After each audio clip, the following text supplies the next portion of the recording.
예, 우리 계속해서 오늘 마지막 시간 되겠습니다. 여호와 메케 디시켐, 우리를 거룩히 구별하시는 하나님. 그래서 유인물 가지고 계신 분들 마지막에 내용들 봐주시면 되겠습니다. 자, 우리가 이제 거룩하게 우리를 구별해야 되는데 거룩하게 구별했었을 때 어떤 유익이 따르는가, 복들이 따르는가라고 했었을 때 가장 먼저 기쁨과 평안이죠. 하나님이 주시는 최고의 선물은 항상 기쁨과 평안입니다.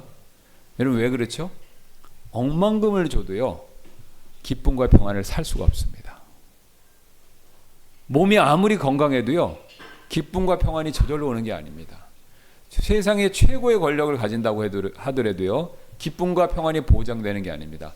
여러분, 이 지구상에서 국가 안에서 가장 강력한 권력을 쥐고 있는 사람이 누군지 아세요? 독재자예요. 근데 그 독재자가 자기 나라 안에선 쥐락펴락 마음대로 할 수 있어요. 사람 목숨도 파리의 목숨같이 뭐 자기한테 말 안 들면 다 죽이기도 하고 감옥 보내지 않습니까? 그런데요, 그런 독재자도요, 자기 마음 안에 평안과 기쁨을요, 자기 스스로 보장을 못해요. 절대 권력도 절대 만족과 기쁨을 못 줍니다. 엄청난 부도 기쁨과 만족, 평안을 줄 수가 없어요. 이 기쁨과 평안은요, 누구에게로부터만 옵니까? 하나님께로부터만 온 거예요. 이 세상의 사람들이 만들어내는 기쁨과 평안도 있습니다. 근데 그것은 잠시 잠깐이에요. 한계가 있어요. 연구하지도 못하고 그 다음에 그게 내 마음에 충만히 임하지도 못합니다. 하나님이 주시는 기쁨과 평안이 이게요, 최고의 선물입니다. 참, 우리는 너무 연약한 존재이기 때문에 환경을 자꾸 바꿔달라고 기도 많이 하시죠? 저도 그렇습니다. 그런데 환경이 바뀌는 건 늘 말씀드리지만 현실적으로 한계가 있습니다.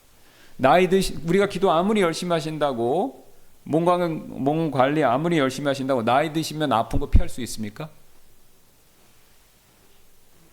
하나님이 아무리 건강복 주신다고 해도 30대의 그 모습으로 100살까지 살다가 천국 가는 분은 없어요.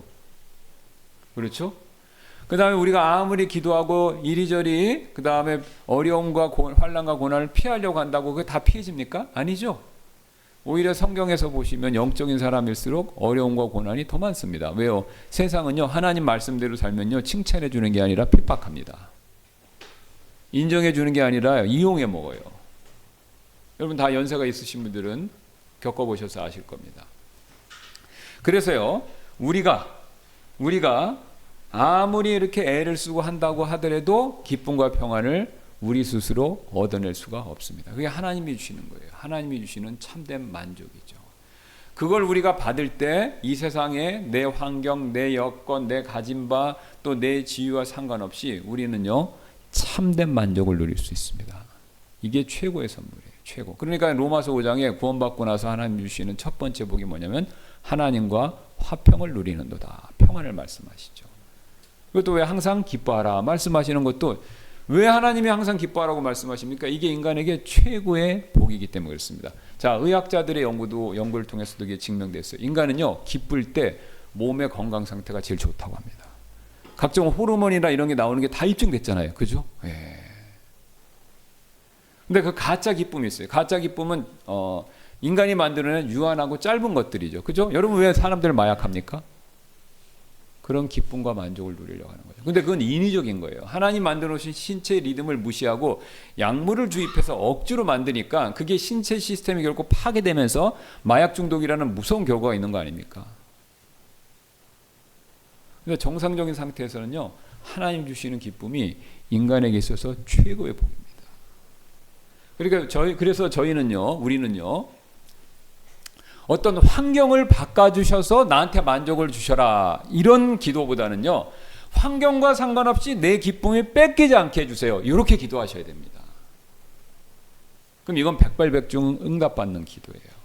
왜요? 성경은 절대로 내가 원하는 대로, 내가 기도하는 대로 환경을 100% 바꿔주신다는 보장이 없습니다. 그런 성경 구절 있나요? 기도 열심히 하면 모든 어려움을 피한다? 없죠? 네. 그런 얘기 없지 않습니까? 오히려 환난 가운데 기뻐하라는 얘기 있고, 그죠? 예. 고난당하는 것이 유익이라고 그런 말씀이 있잖아요. 예. 그래서 우리는요, 이게 생각과 우리 전략을, 신앙생활의 전략을 바꾸셔야 됩니다. 바꾸셔야 돼요. 물론 환경을 바꿔달라고 기도하셔야 돼요. 근데 그것만 기도하시고 그것의 우선순위 방점을 찍지 마시고 그것도 기도하시지만 환경에 상관없이 하나님이 주시는 기쁨과 평안을 항상 누릴 수 있게 해주세요. 이렇게. 내가 건강 문제가 있어요. 그러면 건강 고쳐주세요. 그렇게 기도하시고 그 다음에 안 고쳐질 수도 있잖아요. 당장 연세 드시면 어떡합니까? 방법이 없죠. 방법이 없죠. 어떡합니까? 방법이 없잖아요. 그러면 하나님이 안 고쳐주실 수 있는데 하나님 만약에 그게 만약에 뜻이 아니라면 저에게 이런 상황과 관계없이 하나님의 넘치는 평안과 기쁨 이것은 꼭 주세요. 그러면 하나님이 기특하게 여기십니다. 그렇게 할 때 내 마음 안에 기쁨과 평안이 유지되면서 이 세상에서 신앙생활 하는 맛이 나는 거죠. 여러분 그거 없으면요 힘드세요. 왜요? 여건은 환경은 내 상황은 늘 바뀝니다. 그러니까 그러면 상황과 여건에 따라서 나는 웃었다가 울었다를 반복할 수밖에 없어요. 그러면 이게 왔다 갔다 하니까 나도 모르게 어떻게 됩니까? 습관, 패턴이 되잖아요. 그러면 나도 모르게 어떻게 되냐면요. 그게 우울증이나 조울증으로 나와요. 그래서 제가 목회자로서 신앙 상담하면서 제일 도와드리기 힘든 게 뭐냐면 이게 패턴이 돼서 조울증, 우울증이 되면요. 그거 참 어려워요. 어느 선에서는 의사의 도움을 받을 수밖에 없는 단계로 갈 수도 있습니다. 제가 어제도 누구라고 말씀 못 드리는 상담 전화가 온 거예요. 가정 상담 전화가 왔어요. 얘기를 들어보니까 심각해. 죽고 싶다는 거예요, 지금. 죽고 싶다. 내용을 들어보니까 죽고 싶을 만한 상황이야. 그래서 저도 얘기를 들어보니까 어떻게 이렇게 도와드릴 방법이 없는 거예요. 방법이 딱히 상황이 너무 어려우니까 현실적으로 뭘 어떻게 해드릴 수가 없어요. 그리고 또 이게 가정 문제고 부부와의 문제니까 뭐 이게 억만금을 준다고 바뀌는 게 아니지 않습니까? 결국 마음의 문제인데 결국 해결책은요 용서하고 화해하고 서로가 서로를 향해서 긍휼을 베푸는 거 이거잖아요, 그죠? 예. 근데 이제 그거를 권면해 드리는데 그게 참 받아들이기 어려운 상황입니다. 예. 그래도 어떡합니까? 그 외에는 방법이 없습니다. 하나님이 다른 방법이 통하면 다른 걸 가르쳐 주시겠죠, 성경에. 그러나 인간관계 갈등에서 최고의 방법은요 용서밖에 없습니다. 화해하고 용서. 그러니까 하나님과 우리가 진짜 우리가 구원받기 전에 죄인 상태에서는 엉망진창이지 않았습니까? 하나님 우리를 원수로 보세요. 우리는 하나님을 구원받기 전에 우리 죄인 상태일 때 우리는 하나님을 원수로 안 봐요. 그냥 구원받기 전에 사람들은 하나님에 대해서 무관심합니다. 대부분은. 그렇죠? 예, 무관심한데 하나님은 우리를 원수로 보세요. 그러니까 하나님과 우리의 관계는 굉장히 안 좋은 겁니다. 그런데 하나님이 우리의 그 나쁜 관계를 해결하는 방법으로 뭘 선택하셨어요? 용서입니다. 용서를 선택하신 거예요. 그리스도 통해서. 그럼 그 얘기는 뭐냐면 그 방법이 하나님이 정하신 최고의 방법이라는 겁니다. 그러니까 우리가 구원받을 때만 용서가 통하는 게 아니라요. 이게 구원 자체가 하나님과의 관계지 않습니까? 예, 그러니까 모든 관계에 적용되는 거예요. 용서라는 것이. 용서가 바로 맞는 키입니다. 여러분 문이 잠기면 전문 열쇠 하시는 분들 오셔서 맞는 키 갖고 다 열어드리지 않습니까? 그거랑 똑같습니다. 인간관계에 있어서 심지어는 하나님과 우리의 관계, 사람과 사람 관계에 있어서 얽히고 설키고 파탄난 관계에 막힌 관계에 닫혀버린 관계에 맞는 키는요 용서와 그것에 따른 화해밖에 없습니다. 그 외에는 방법이 없어요. 제가 성경을 아무리 보고 얘기를 들어보고 상담을 해봤을 때도 그거 외에는 방법이 없어요. 다른 방법 없어요. 여러분 해보셨잖아요. 부부간에 사이 안 좋으면은 밥도 사주시고 옷도 사주시고 여행도 가고 했는데 다 잠시 잠깐입니다. 그죠? 근본적인 해결책은 없어요. 그게 안 된다는 거죠. 나쁘다는 뜻이 아니라 효과가 충분하지 않다는 거죠. 그래서 하나님이 용서를 통해서 화해하고 그럴 때 우리가 우리 안에 마음의 기쁨과 평안을 계속 주시는 겁니다. 예. 자, 그래서 우리가 이게 이제 성화를 이룰 때 우리에게 주시는 첫 번째 복이 되고요. 그 다음에 주님께서 이제 귀하게 우리를 사용해 주시죠. 여기 디모데서신서에 이런 말씀이 있지 않습니까? 디모데후서 2장 20절. 그러나 큰 집에는 금그릇들과 은그릇들뿐 아니라 나무 그릇들과 질그릇들도 있어 어떤 것들은 종교에 이르고 어떤 것들은 수치에 이르느니라. 그러므로 사람이 이것들로부터 자기를 정결하게 하면 그는 존귀 이르는 그릇 곧 성별되어 주인이 쓰기에 합당하며 모든 선한 일에 예비된 그릇이 되리라. 자, 여기 굉장히 중요한 예화를 들고 있는데 사도 바울이 집에 가면요 종류별로 그릇 있죠. 지금 여기 말하는 것처럼 금그릇부터 은그릇, 나무그릇, 질그릇 종류별로 있죠. 그러면 제가 여쭤볼게요. 금그릇, 은그릇, 나무그릇, 질그릇 중에서 제일 비싸고 귀한 그릇은 어느 그릇입니까? 금그릇이죠. 제일 안 좋은 그릇은요, 값어치가 없는 거 질그릇이죠. 흙으로 만들었으니까. 그 당시는 나무로 만든 건 수공이니까 비쌉니다. 예, 지금보다는 훨씬 비싸죠. 흙으로 만든 게 제일 싸잖아요. 예, 그러면 금부터 질 이렇게 순서대로 쫙 있는데, 그럼 우리가 봤었을 때는 금그릇만 쓰고 싶지만 가정에서 우리 살림하시는 자매님들, 우리 아내분들은 정확히 하세요. 우리 형제님들 중에서 살림 잘하시는 분도 아시겠지만요, 집에 금그릇부터 질그릇까지 딱 있는데 어떤 그릇을 쓰냐면요, 설거지가 잘 된 그릇만 씁니다. 그렇죠? 금그릇이 있는데 고춧가루가 묻어 있는 거예요. 그럼 그거 먹고 싶은 분이 누가 있겠습니까? 그렇죠?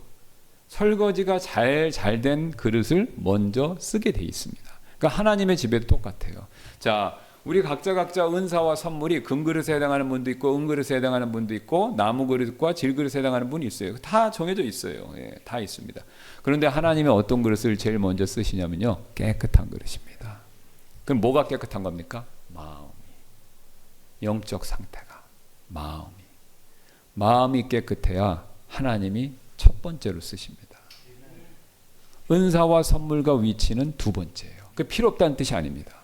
제일 좋은 게 제일 깨끗한 금그릇에 먹는 거죠. 그렇죠? 그게 제일 폼나고 좋잖아요.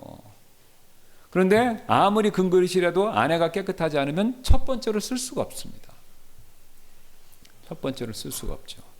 그러니까 내 각자 금이든 은이든 그거는 하나님이 정해주시는 거잖아요. 여러분 각자 은사, 구원받기 전에 태어날 때부터 갖고 계신 여러분의 장점들, 그다음에 구원받고 하나님이 특별히 주시는 은사들, 우리 선물들, 이거 다 내가 정하는 게 아니지 않습니까? 부모님이 넣어주신 것도 아니고 내가 태어나기 전에 달라고 한 것도 아니에요. 하나님이 주시고 구원받을 때 또 하나님이 주시는 거예요. 그러면 그것들 하나님 다 주셨는데 그것들이 하나님께 귀하게 쓰임받으려면요, 내 마음 상태가 제일 중요합니다. 깨끗해야 된다 이거죠. 깨끗해야 된다는 거죠. 하나님 앞에서 깨끗해야 됩니다. 물론 깨끗하게 해야 된다라는 의미가 죄가 없이 완전한 상태, 그건 불가능하죠. 죄는 항상 우리 안에서 스물스물 나오지 않습니까? 늘 닦으셔야 된다 이거예요. 자, 부지런한 우리 그 아내분들, 가정주부하고 약간 게으른 가정주부하고 차이점이 있어요. 뭐죠? 똑같은 그릇이 있어도, 똑같은 살림들이 있어도 부지런한 분은 늘 닦아요. 그렇죠? 늘 닦습니다. 마르고 닳도록 손이 트도록 계속 닦아요. 근데 안 닦을 수가 없어요. 그죠? 가만히 두면 먼지 끼죠. 자, 옛날에는 제가 들었습니다. 저도 봤는데 우리나라에서는 녹그릇 그릇을 썼어요. 그렇죠? 그렇죠? 예. 녹그릇은요 특징이 있어요. 그냥 안 쓰고 놔둬도 어떻게 돼요? 시커매져요. 공기 중에는. 그러니까 어떻게 됩니까? 늘 닦으셔야 돼요. 예. 늘 닦아야 돼요. 그러니까 녹그릇 은그릇은 늘 닦아야 되듯이 우리 마음도 항상 어떻습니까? 늘 닦으셔야 돼요. 뭘로요? 그리스도의 피로. 그게 우리가 흔히 하는 말로 뭡니까? 회개, 자백, 고백이죠.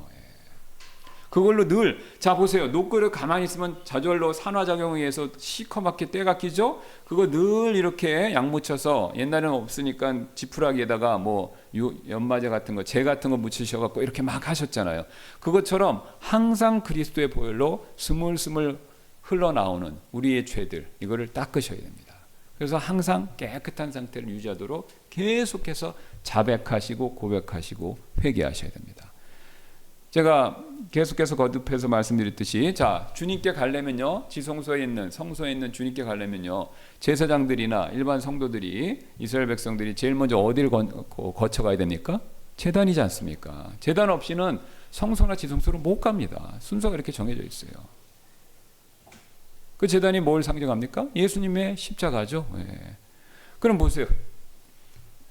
오늘 아침에 오순절에 가서 헌물 드렸어요. 그러면 다음에 또 장막절에 가서 또 하려면 또 지나야 돼. 그러니까 매번 앞에서 피로 씻었다 하더라도 또 가서 또 씻어야 돼요. 그죠? 또 가서 또 씻어야 돼요. 물론 아브라함 보세요. 아브라함은 이미 창세기 15장에 구원받았습니다. 그러나 그 뒤에도 아브라함은요 계속해서 선물 드리는 장면이 나오고 마지막으로 이삭을 드리죠. 그러면 15장에서 구원받고 나서 그 뒤로 헌물 드리고 이삭 드릴 때는요 자기 구원을 위해서 드린 게 아니죠. 이미 구원받고도 또 드리는 거잖아요. 그 모형입니다. 우리 예수님의 피로 우리가 이미 구원받았지만 하나님께 우리가 매번 은혜 왕자 앞으로 나가려면요 항상 우리가 씻어야 돼요. 구원을 위해서가 아니라 성화를 위해서. 그러니까 이걸 게으리 하시면 앞으로 나갈 때 찔림을 엄청 받는 겁니다. 그러니까 오늘도 예배 드리시기 전에 잠깐 시간 내셔서 마음으로 한 주일 동안 살피시고 내 마음 안에 찔림이 있다면 그리스도의 보혈의 피로 요한서신서 말씀처럼 고백하시면 됩니다. 정죄하는 사람은 아무도 없습니다. 하나님이 안 하시니 누가 우리를 정죄하겠습니까? 다 우리의 양심, 주변 사람들의 눈치 아니면 사탄이 주는 정죄감이지 하나님은 정죄감을 안 주세요. 얼른 씻고 마음의 평화와 기쁨을 누리셔야 됩니다. 우리는요, 우리 그리스도인들은 원칙적으로 마음의 화평과 기쁨을 누릴 권리밖에 없어요. 우리에게 주어진 그 권리밖에 없습니다. 그러니까 항상 기뻐하고 하나님과 화평하게 되었다고 말씀하죠. 그러니까 하나님은 구원받은 우리들이 염려, 걱정, 원망, 불평하는 거 굉장히 싫어하십니다. 굉장히 싫어하세요. 왜요? 이게 우리의 화평과 평안과 기쁨을 뺏어가는 도둑이기 때문에. 그러니까 광야에서 하나님의 모형으로 보여주신 거 아닙니다. 보여주신 거 아니에요? 원망 불평하는 죄를 하나님 제일 싫어하셨잖아요. 이스라엘 백성 뭐 도둑질한 것도 아니고요, 사람 죽인 것도 아닌데 하나님이 그냥 원망 불평할 때만 되면 엄청나게 진노하시잖아요. 왜 그렇습니까? 그게 이스라엘 백성들의 신앙생활에 제일 중요한 하나님 신뢰하고 의지하고 하나님으로부터 만족 얻는 것을 원천적으로 차단하는 제일 심각한 죄이기 때문에 그래요. 그거 너무나 안타깝지 않습니까? 보세요. 하나님 계신 걸 봤어요. 성막에서 구름기둥 불기둥으로. 그리고 하나님 만난 모세가 얘기하는 걸 들어요. 그리고 어떤 때는 한 번은 모세가 얼굴에 빛이 나는 거예요. 내려왔을 때. 그러니까 하나님 계신 거 자기들이 그 진영 안에서 늘 보는데도 원망하는 겁니다. 불평해요. 하나님 기쁘시게 여기는 게 아닙니다. 왜요? 신뢰할 수 있는 주가 이스라엘 백성 가운데 함께 거하는데 그러면 그걸로 인해서 기뻐하고 그 다음에 찬양해야 되고 하나님께 필요한 거 아뢰면 되고 그죠? 예. 일명 신앙 성령 충만해야 되는데 반대로 되니까 얼마나 하나님이 마음이 불편하시겠습니까? 그러니까 예배당에 와서 똑같습니다. 오늘 여기 오신 거는요 하나님께 복 받으러 오신 거예요. 그렇죠? 무슨 복 받습니까? 돈복이요? 건강복이요? 제가 돈복도 주고 건강복 드릴 수 있으면 좋겠어요. 제가 누구처럼 은사가 있어서 제가 안수하면 병도 낫고 안수하면 막 돈벼락이 맞고 그런 거 할 수 있으면 좋겠어요. 근데 저는 그런 능력이 없습니다. 근데 하나님은요 화평과 평안과 기쁨과 영적 만족 이거는 주기를 원하시는 겁니다. 그거 주시려고 오라고 그런 거예요 지금요. 그러니까 속된 말하면 그거 못 받고 가는 사람이 어리석은 사람이에요. 더 노골적으로 말씀드리면 바본 거예요. 주의 전에 와서 하나님의 은혜 못 받고 하면요 그거 같이 안타까운 일이 없습니다. 그러니까 우리가 마음을 다 여시고 하나님 앞에 엎드려서 나를 성찰하고 내 마음에 찔리는 게 어려운 부분이 있으면 그리스도의 보혈로 씻고 그래서 마음의 담대함과 내 마음의 깨끗함을 다 유지하면 하나님이 그 그릇에다가요 은혜를 넘치게 부어주십니다. 그리고 이거는 한 번에 되는 게 아니라 매번 반복하셔서 완전히 터득이 되셔야 돼요. 완전히 익숙하게 되셔야 됩니다. 자, 여러분 가정에서 살림하시는 분들 알죠? 이게 우리 좀 부끄러운 일인데 우리 남자 형제들은 잘 못하니까 설거지도 서툴러서 처음엔 잔소리 들을 때가 많아요. 그렇죠? 왜냐면 하다 보면 이게 안 되니까요. 근데 우리 자매님들은 우리 살림하시는 분들은 이걸 많이 보시니까 착착착착 해도 금방 식히죠. 그렇죠? 예. 처음 하는 분은 서툴러요. 그냥 샴푸만 많이 그 퐁퐁이만 많이 쓰지 거품만 나지 잘 안 되는 거예요. 근데 우리 자매님들은 그거 안 쓰더라도 탁탁하면 딱 됩니다. 그거 왜 차이 납니까? 많이 씻어본 사람이 더 빨리 잘 닦는 거죠. 회개도 똑같습니다. 회개를 많이 하셔야 돼요. 물론 회개를 많이 하기 위해서 죄를 많이 지라 이 뜻이 아닙니다. 예. 죄는 늘 지니까 그 지은 죄에 대해서 회개를 많이 하셔야 돼요. 자백을 많이 하셔야 돼요. 고백을 많이 하셔야 돼요. 제단으로 많이 나가셔야 됩니다. 그래야 이게 한 번만 해도 쓱쓱 되듯이 똑같습니다. 우리 안에 녹그릇 같은 그런 녹그릇 안에 있는 녹이 생기듯이 맨날 생기기 때문에 그걸 많이 하셔야 빨리 정확하게 잘 씻어내시는 겁니다. 그러니까 이거 연습하시는 게 제일 중요합니다. 제일 중요해요. 그리고 이게 잘 된 사람일수록 하나님이 쓰십니다. 왜요? 그 안에 그릇이 깨끗하니까. 자, 그 다음에 세 번째로 그리스도를 불신자에게 소개할 수 있다. 우리가 깨끗할 때, 그릇이 깨끗할 때, 성화를 이뤄갈 때 불신자들에게 그리스도를 좀 더 효과적으로 잘 소개할 수 있다. 그래 베드로전서 3장 1절 2절 말씀 보면요, 마찬가지로 너희 아내들아 너희 자신의 남편들에게 복종하라. 이것은 누가 말씀에 순종하지 아니하여도 아내들의 말없는 행실로 말미암아 그들 또한 얻고자 함이니. 자, 여기서 아내는 문맥에 따라 보시면 믿는 신자를 얘기하고요, 그 다음에 말씀에 불순종하지 않는다라고 얘기했을 때 그 남편은 불신의 남편으로 보통 우리가 이해를 합니다. 예. 그래서 지금 불신 남편에 대해서 아내가 어떻게 해야 되냐면요, 너희 자신의 남편들에게 복종해야 됩니다. 남편이 신앙과 관련된 거 그것만 반대하지 않으면요, 남자로서 권위를 하나님이 주신 것이기 때문에 일단 기본적으로 복종하셔야 돼요. 자, 여기 복종하라고 그러죠. 이것은 누가 말씀에 순종하지 않아도, 여기서 이제 말씀은 복음의 말씀이 되겠죠. 누가 복음의 말씀에 순종하지 아니하여도 아내들의 말 없는 행실로 말미암아 그들 또한 얻고자 함이니. 자, 여기 행실도 중요한데 말 없는 행실이래요. 그러니까 나 남편한테 예수 믿는다라고, 예수님 믿는다고 말로 막 설득하는 거 말고, 그것도 필요하지만 지금 사도 베드로가 강조하는 것은요, 그런 말 없는 행동, 행실, 쉽게 얘기해서 간증입니다. 그 간증으로 말미암아 그를 또한 얻고자 함이니. 그러니까 우리 부끄럽게도요, 우리 믿는 사람들이 제일 전도하기 어려운 사람이 누구냐면 내 가족입니다. 불신 가족. 왜 그런 줄 아세요? 이건 저도 포함인데 너무 잘 알아요. 우리의 단점을, 나의 단점을. 그리고 너무 많이 실망을 시켰어요. 그래서 기독교, 예수님 믿는 일에 대해서 흥미가 떨어지거나 심지어는 반감도 생기는 거예요.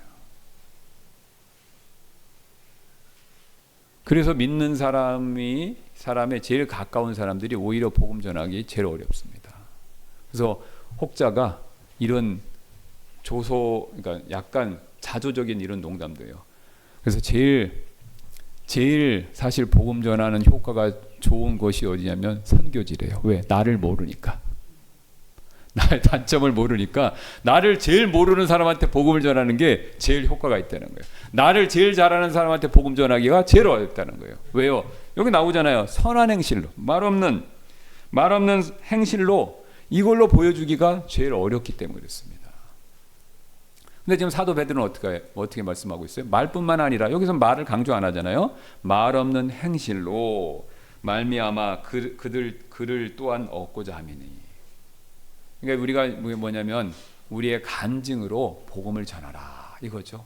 자, 여기 2절에 이런 말씀 있죠. 한편으로는 그들이 두려움이 동반된 너희의 정숙한 행실을 눈여겨보느니라. 자, 불신 남편이 눈여겨본다고 그러죠.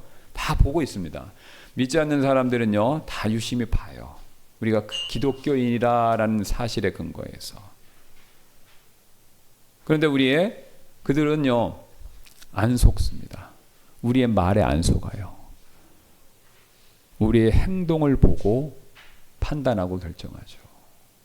우리가 입술로는 천사의 말을 해도 행실이 천사의 말이 아니라 거친 행동을 한다면요, 안 믿습니다. 그렇죠. 그러면 조롱이 들어오죠. 곧바로 그리스도인이 말은 그러는데 행동은 왜 저래? 그렇게 해요. 예. 그래서 우리가 성화, 거룩한 삶을 추구할 때 내 주변 사람들, 특히 가까운 가족들, 나를 제일 잘하는 사람들한테 복음을 전하는 일이 있어서 가장 효과적이 됩니다. 가장 효과적이 돼요. 속된 말로 내가 예수님 같으면 내 주변 사람들이 안 믿을 이유가 거의 없죠. 그렇죠? 예, 내가 예수님 같지 않으니까 반대하는 경우도 많이 있는 거죠. 그러니까 우리가 거룩한 삶을 추구하는 것이 효과적인 전도와 굉장히 밀접한 관계가 있습니다. 관계가 있어요. 그러니까 말로만 해서는 소용없어요. 특히 나를 잘하는 사람들은. 차라리 길거리에 모르는 사람을 상대로는 말로 해도 잘 설명하면 되는데 나 잘 아는 내 가족, 내 지인, 내 친구들 별 효과 없습니다. 분명히 베드로가 얘기하잖아요. 말 없는 행실로 말미암아 그들 또한 얻고자 함이니. 그래서 지금 베드로는요, 아내들에게 남편을 설득하라고 말하지 말고 자기의 신앙을 증명하라 이렇게 얘기하는 거죠. 또 말은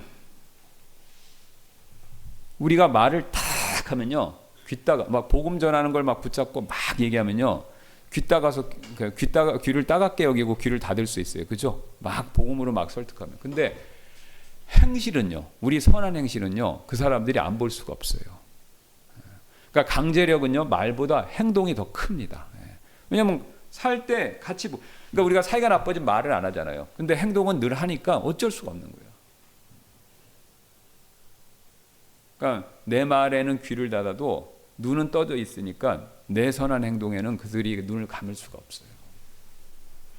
그 다음에 복음은 가정 안에서 우리의 태도, 또 우리의 경건한 삶의 무게로 그게 가장 강하게 전달이 될 수 있습니다.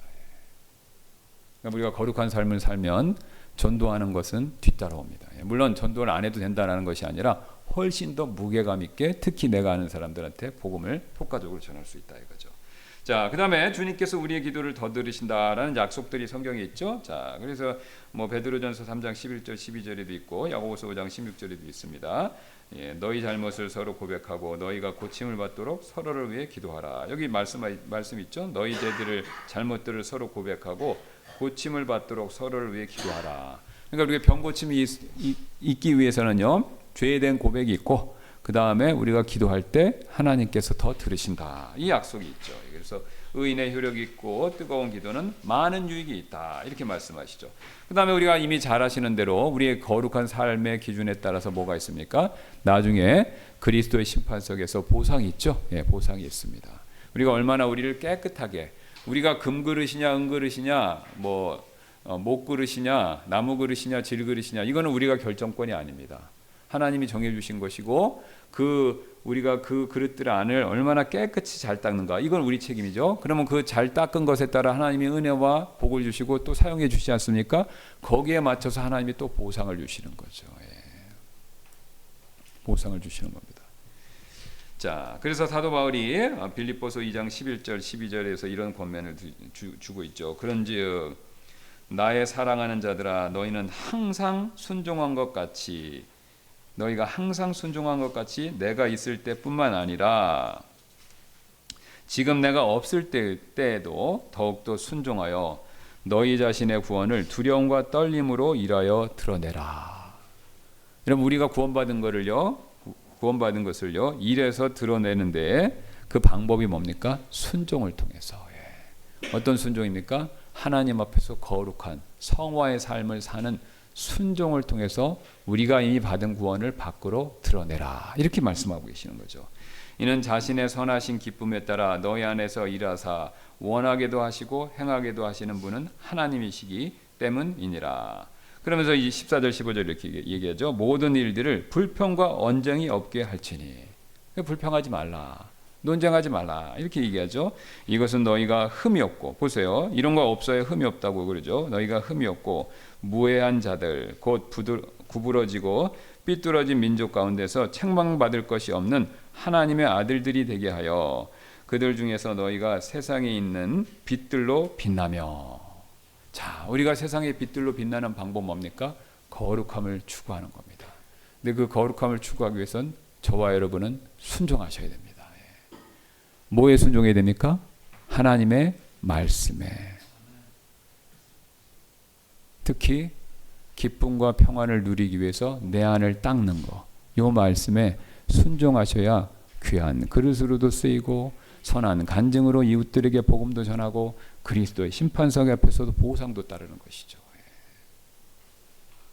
그래서 올 한 해 저와 여러분들은 하나님의 이런 거룩함에 대한 명령들에 꼭 순종하시는 그런 한 해가 되시기를 주님의 이름으로 소원합니다. 우리 기도하고 마치겠습니다.